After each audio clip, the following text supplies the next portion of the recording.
Bom dia, this is Royce Gomez reporting on the ground in Belém, Brazil, where world leaders are currently meeting to discuss what they plan to do about the existential threat that is climate change.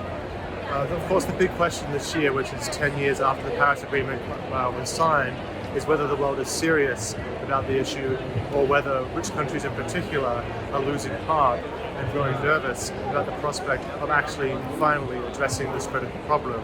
This conference comes at a time of global political uncertainty and belligerence by the Trump administration in particular, and so there is a big question about whether the negotiations this year can deliver.